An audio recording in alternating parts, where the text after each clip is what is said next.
Bienvenue, c'est Samir refait l'actu. Aujourd'hui, on va parler d'une chose très intéressante, c'est la situation à Sciences Po.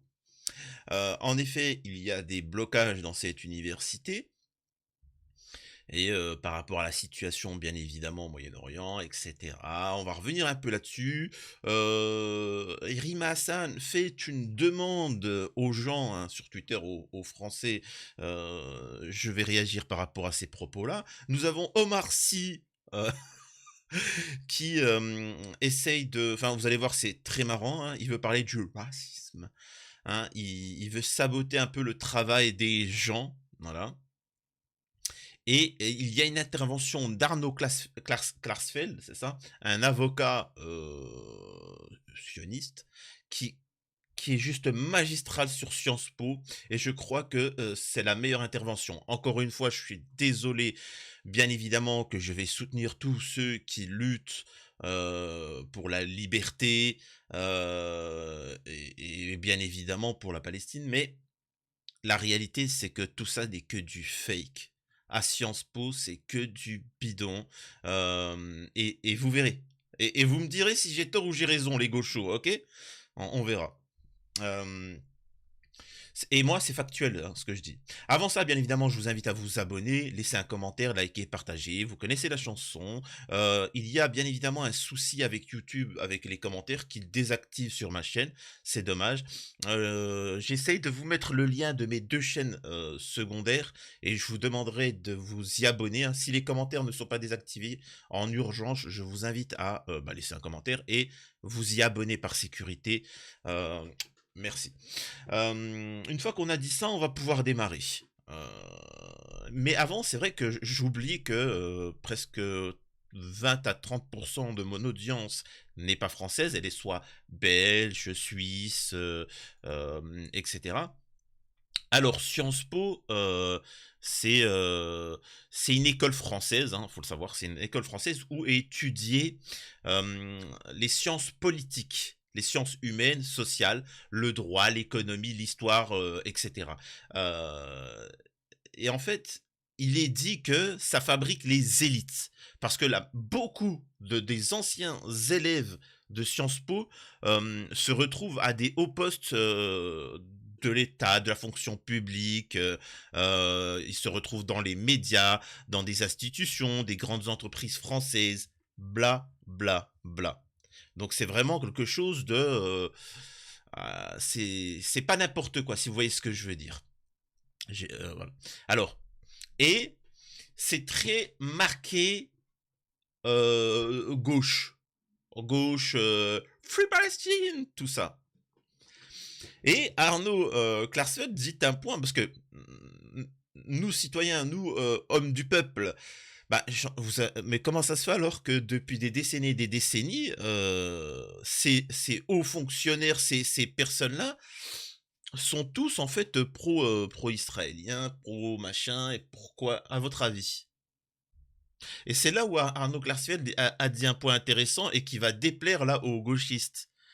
En fait, vous allez voir, je vais réagir, mais retenez ce que j'ai dit là.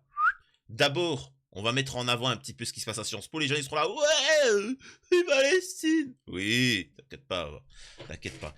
Et c'est la même manière que les idiots. Vous savez, il y a des gens, qui sont là dans des. Alors attention, hein, je ne critique pas les mouvements écolos, les gens qui sont écolos, etc. Mais vous savez, les mouvements, qui sont, extrêmes, c'est-à-dire, tu sais, ils sont là: «Ouais, allons vivre dans un village et vivons du troc. Tiens, je te passe ça et tu me passes, un écureuil», ou tu sais, le mec il est en sarouel. J'aime bien, il y a des gens qui critiquent les gens comme ça, qui sont en sarouel, qui vivent dans la rue en dread comme ça: vas-y, attends, je fais du pipeau». Eh mec, et tu des gens qui les suivent: «Ouais, t'as vu, la nature?» Mec, ça, lui, s'il se permet de faire ça, C'est parce que c'est le fils de la multinationale Veolia, du président de je sais plus quelle société, etc. Et en fait, il est en train de faire sa crise d'adolescence, tellement le mec, il est déjà millionnaire, multimillionnaire à son âge, et il a envie de vivre la nature, machin. Mec, toi, t'es un prolétaire, tu fais partie de ces 90% du peuple, t'as pas le temps de t'amuser à ça, tu vois. Toute personne qui a connu la galère, il n'a pas le temps de faire du pipeau et de se promener en salouette et de vivre pour aller sauver un arbre qui est dans la forêt parce qu'on veut pas cet arbre. Arrête, arrête, t'as même pas le quoi de te nourrir, qu'est-ce que tu me racontes. Et ça, les mecs qui sont là, excusez-moi, je vais vous parler de Sciences Po. Vous inquiétez pas, mais j'ai le droit de faire mon petit connu. J'ai le droit ou j'ai pas le droit? Attention, hein, j'appelle Majoubi. Euh, et ces gens-là, c'est pour ça que je vous dis, droite, gauche, c'est la même chose. Là, t'as les gauchos, ils sont là, machin. Comme t'as des droitards, ils sont là, ils leur disent, ouais, l'immigration. Et puis t'as là qui sont là, ouais, ça c'est 2022, tout ça.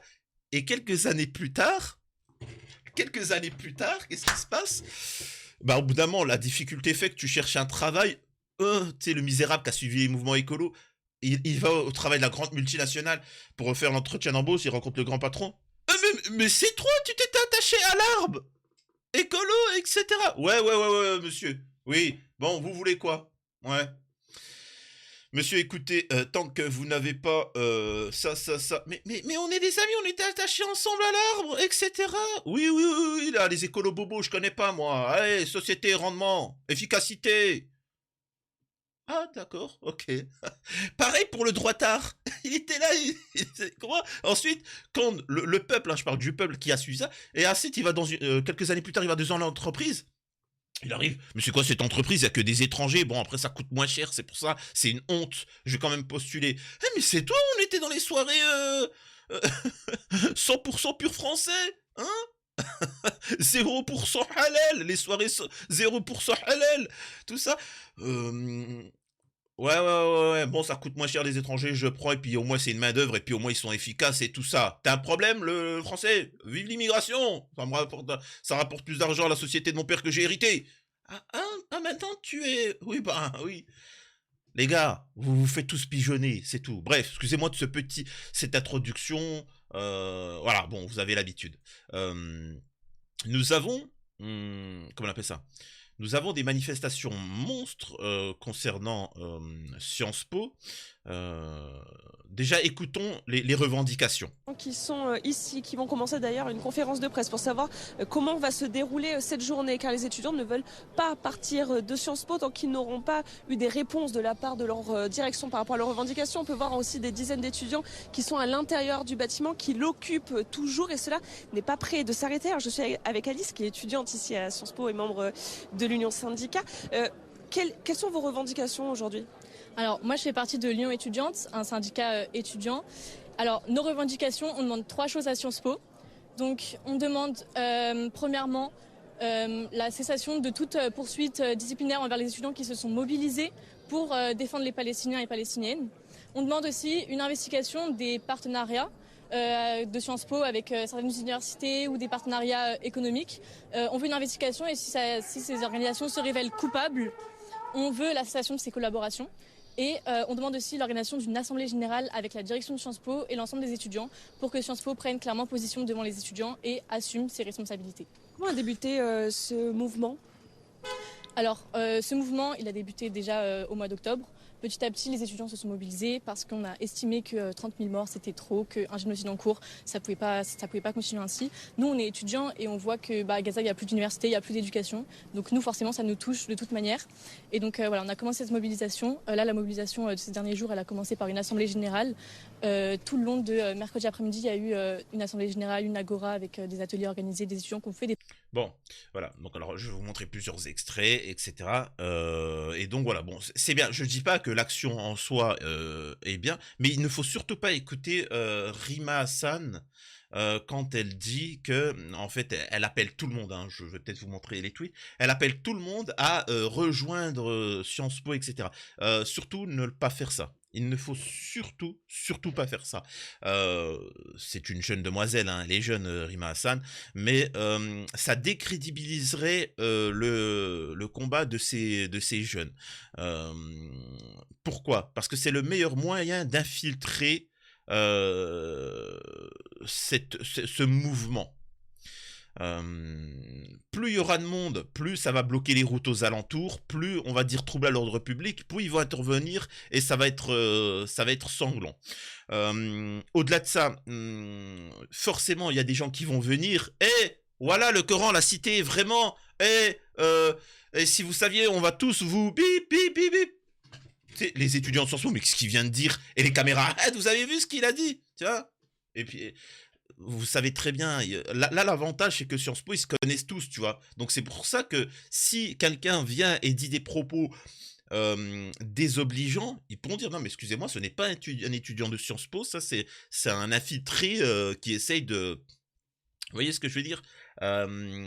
Donc il faut vraiment ne pas, si vous voulez faire des choses, faites-le dans votre université, faites-le dans votre point, etc. Soyez solidaires, certes, mais faites les choses correctement. Parce que ça sera vraiment un trouble à l'ordre public. Le mouvement serait noyauté. Donc je déconseille fortement par rapport au propos de Rima Hassan. Après bon, c'est dans l'émotion, hein. Elle fait ça avec le cœur, hein. Elle parle avec le cœur, mais la raison doit reprendre le contrôle. Hop. Nous avons ici le vice-président du CRIF qui s'exprime là-dessus. Et moi, ce qui me fait rire, c'est pourquoi le vice-président du CRIF musulman, alors ça n'existe pas, hein, du CRIF musulman ne s'exprime pas. Pourquoi il ne s'exprime pas? Parce que ce sont tous des soumises, tu vois. Ils sont tous là, j'aime la France, beaucoup j'aime la France. Et après, quand ça se fait expulser comme Majoubi, je suis désolé, moi je suis pas un mec, y en a ils sont là en mode non, je suis désolé, une fois que ça se fait expulser, ça commence à parler. Ouais, moi Majoubi, j'appelle à la révolte des musulmans.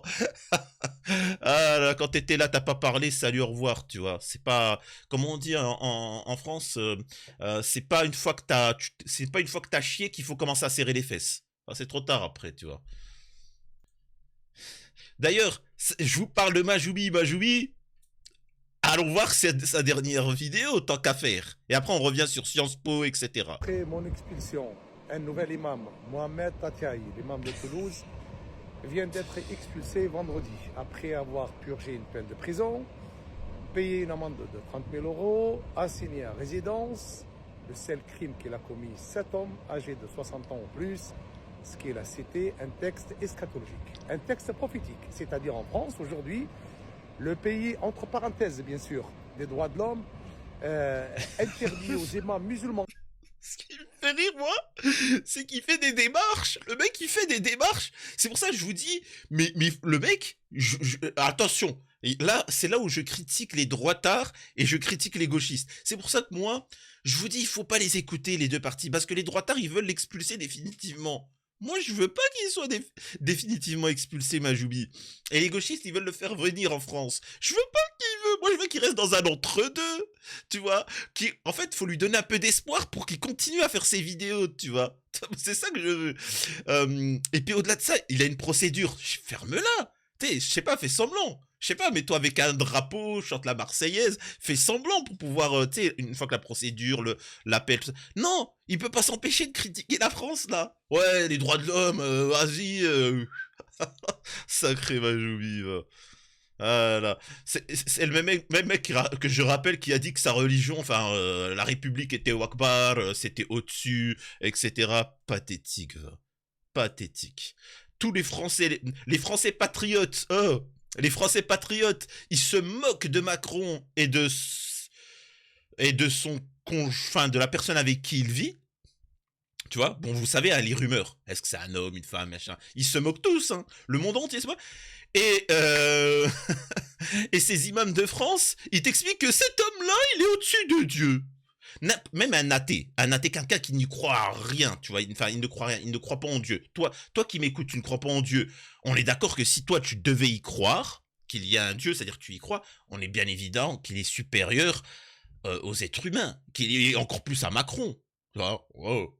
Mais non, les imams de France. Et après, ça vient jouer les héros dans leur pays là. Seulement, de ne même pas citer des textes prophétiques, ce qu'on appelle les hadiths prophétiques. Et bientôt, le Coran sera interdit, certainement en France. Les mosquées, elles vont être fermées, censurées.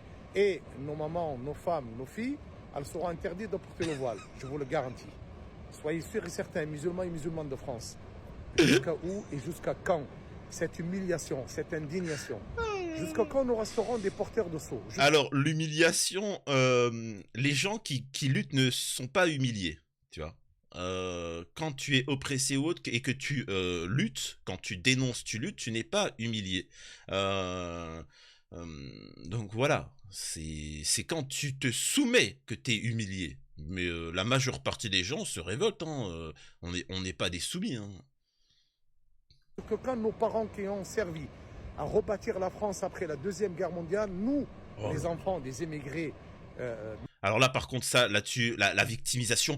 Nos parents Qu'est-ce tes parents, mec, t'es un blédard? Tes parents, ils étaient en Tunisie, t'es venu, t'as fraudé, t'es venu en France comme ça. Qu'est-ce qui part de mes parents? C'est pas tes parents. Nos parents, oui, ils ont été, on les a fait venir pour un travail, ils sont venus en France, et au-delà de ça, ils ont construit la France. Oui, mais bon, en même temps, c'était donnant-donnant. Ils ont eu du travail, ils ont été payés. Et après, leur enfant pouvait rester en France, etc. Mais vous êtes des blédux. Vous n'avez rien construit, vos parents, ils étaient en Tunisie.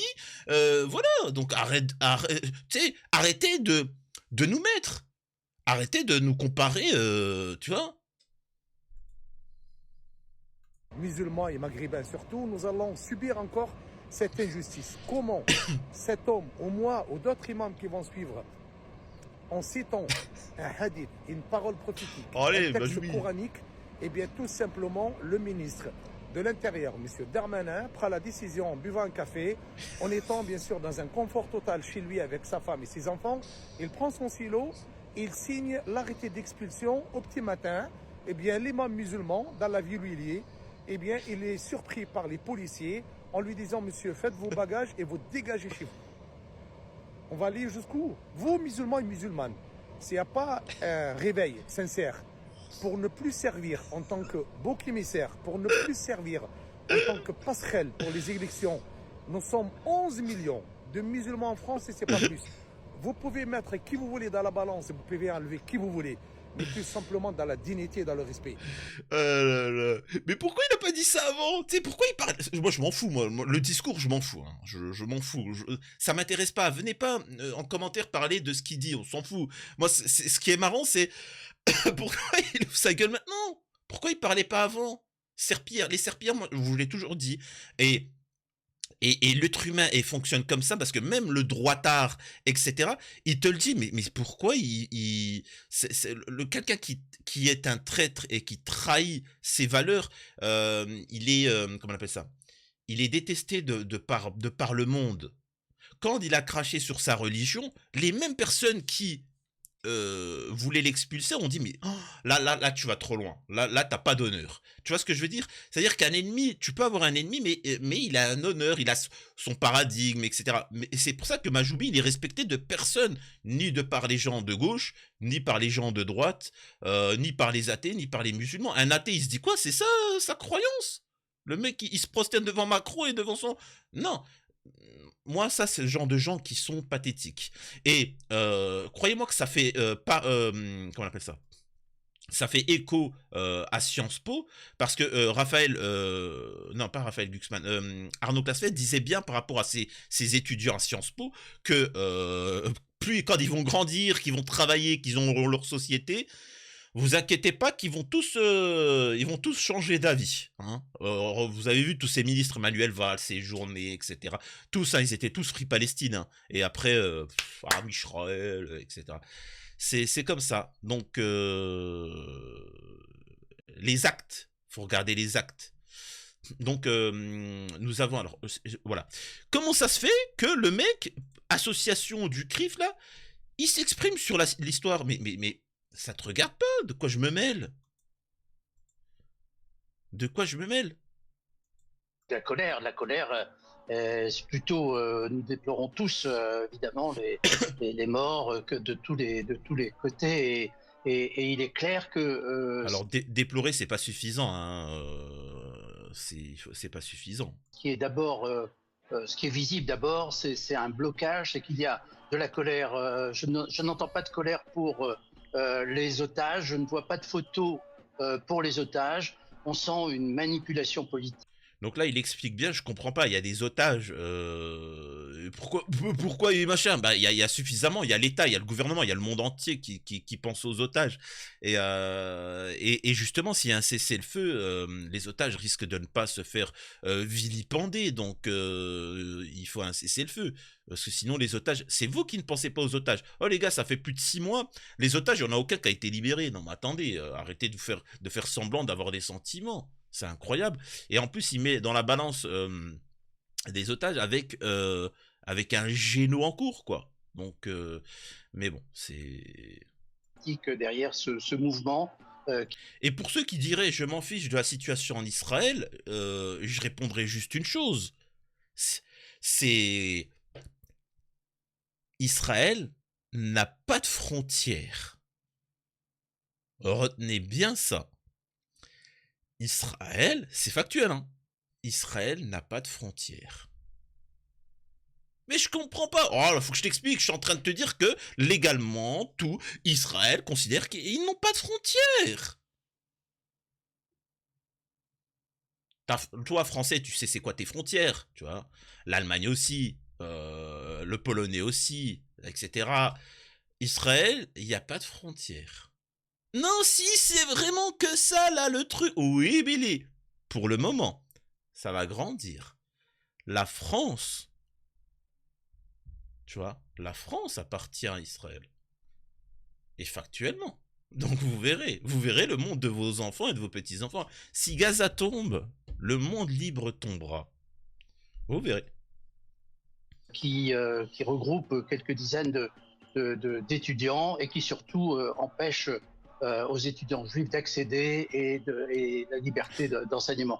Alors la colère, on en a tous, et on a tous envie que tout se termine dans la meilleure des conditions, et on sait tous aussi qu'il y a un élément pour que cette guerre se termine, c'est la libération des otages.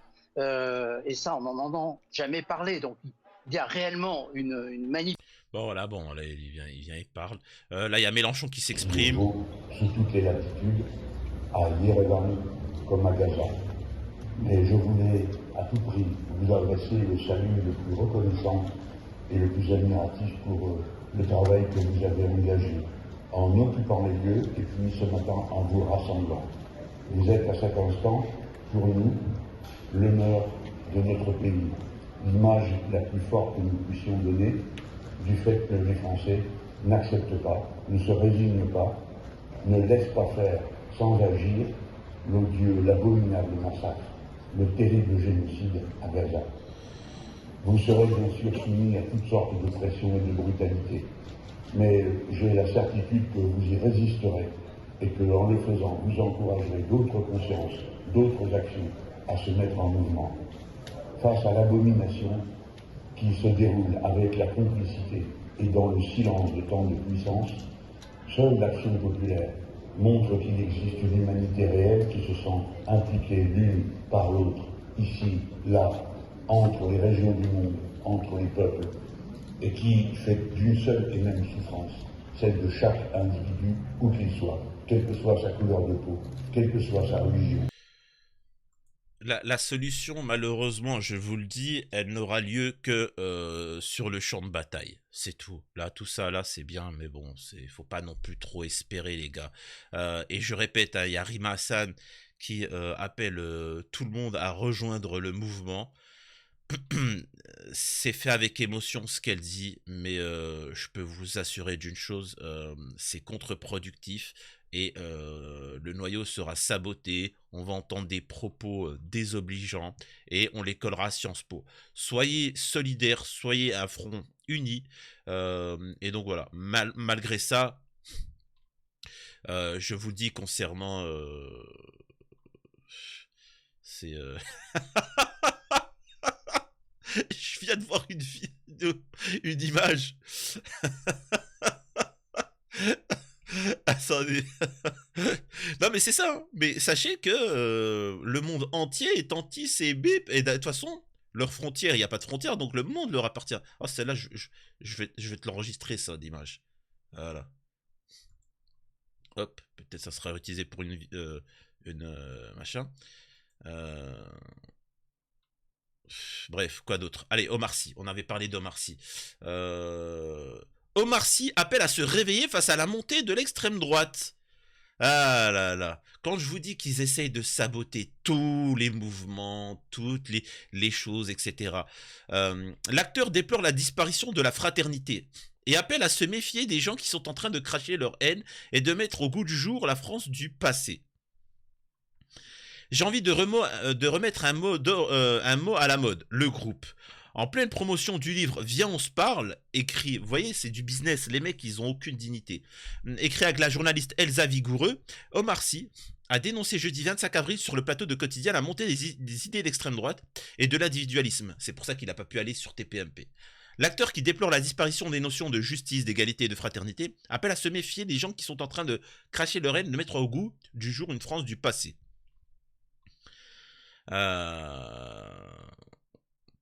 Il appelle à la responsabilité de tous. C'est à nous de décider ce qu'on veut, comme on a envie d'interagir, comme on a envie d'être ensemble, comme on a envie de faire le groupe, parce qu'aujourd'hui, on est chacun en train de parler de soi. Voilà. Bon, après, quand on lui a posé la question sur Gaza, il a dit... Oh moi, tout ça, je connais pas trop, je sais pas, tu vois, je me mêle pas de tout ça.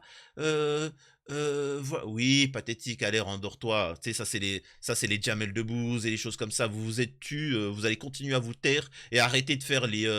Vous êtes juste des serpillères et n'en dites pas plus. C'est tout, hein. Vous n'êtes pas.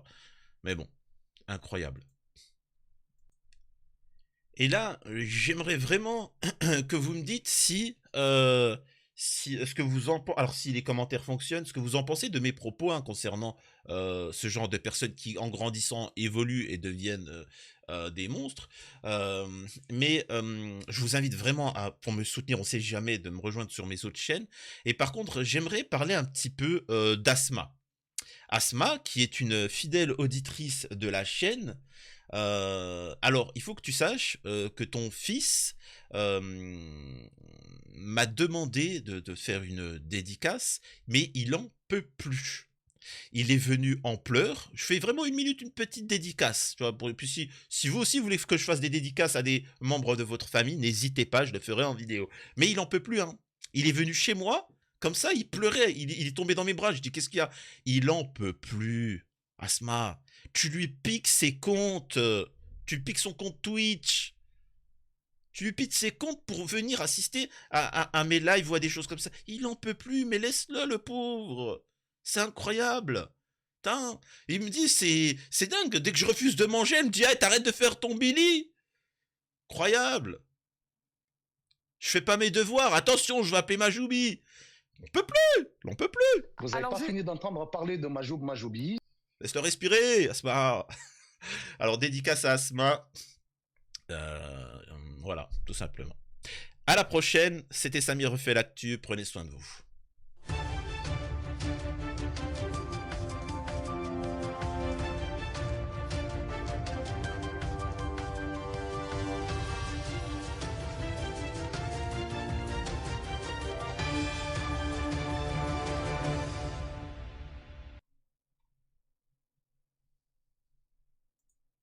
Alors, j'étais en train de réfléchir à un truc. Alors, c'est... voilà, pour la dédicace, c'est Wassim, hein, c'est ton fils, hein, bien évidemment, Wassim. Hein, je balance, donc déglingue-le. Hein. Fais ce que bon te semble, tu vois. Je ne te dénoncerai pas, Asma. Et voilà. Et puis, si vous aussi, hein, ça peut être drôle, hein, si vous voulez qu'on fasse une petite dédicace, si vous savez que vous avez un membre de votre famille qui regarde mes vidéos, etc., n'hésitez pas, hein, ça peut être drôle. Allez, prenez soin de vous. Et j'espère que les commentaires vont fonctionner.